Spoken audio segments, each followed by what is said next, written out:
So here's a short demo of an application that I've built to keep track of my personal expenses. It's called MyCashFlow, and it's a Django app exposing a REST API to my database, which is being served by an Nginx server sitting on my Raspberry Pi. I've also built two different clients to consume my REST API. The first client is an Excel add-in.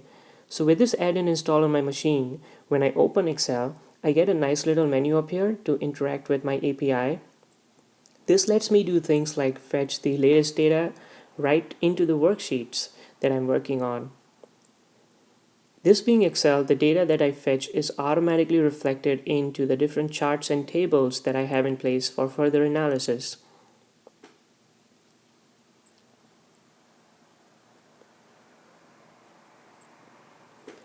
I can also make new entries right from within the app.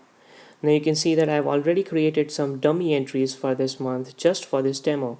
Let's just go ahead and add a few more.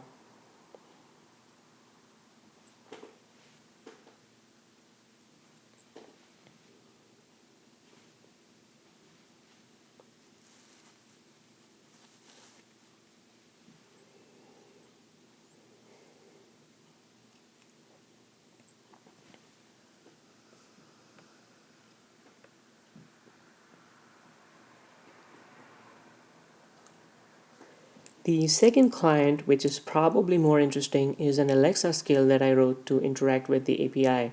For those who don't know, Alexa is a voice assistant which drives Amazon devices such as the Echo and the Echo Dot.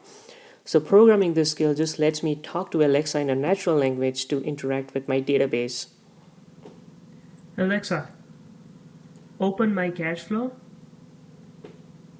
Your cash flow account is open. What's up? How's it going? So far, we have spent $2,526.03 this month. The top three categories by expense are rent, with $2,222.33, grocery, with $68.16, and finally clothes, with $49.9. So that gives me a nice little summary for this month.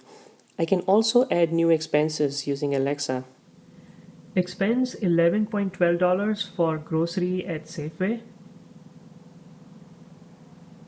All right, $11.12 added under grocery at Safeway.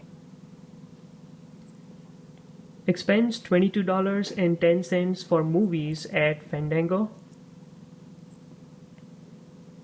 All right, $22.1 added under movies at Fandango. So when we refreshed Excel to fetch the latest data from the database, we could verify that the data was indeed correctly posted by Alexa. Alexa was also able to recognize the different tokens such as the category, merchant, and amount from the request, and it also automatically timestamped the data with the current time. I find this useful because manually making those entries every day is quite boring. Now this is great, but I believe that the Alexa skill really shines when it can answer questions. What have you spent on grocery this month?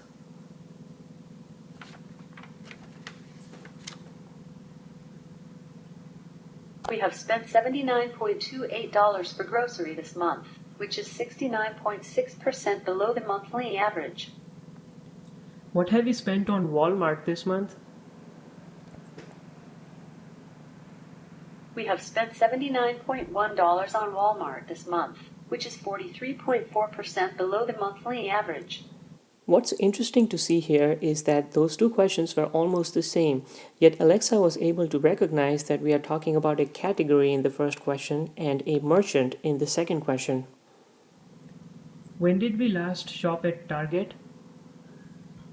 We last shopped at Target on Sunday, December 18, 2016. When did we last purchase gas? We last spent on gas on Saturday, December 10, 2016. When did we last spend on car insurance? We last spent on car insurance on Thursday, November 17, 2016. I probably need to pay up that insurance premium this month. So this is still a work in progress. I'm new to web development, and I did this project just to help me learn these things and in the process build something that I can actually use. But there are definitely many more improvements that can still be made. The queries can be made faster, for instance, or there are many more interactions that can be programmed into the Alexa skill. But hey, I'm pretty excited by what it can do right now. Goodbye. Closing cash flow. Goodbye.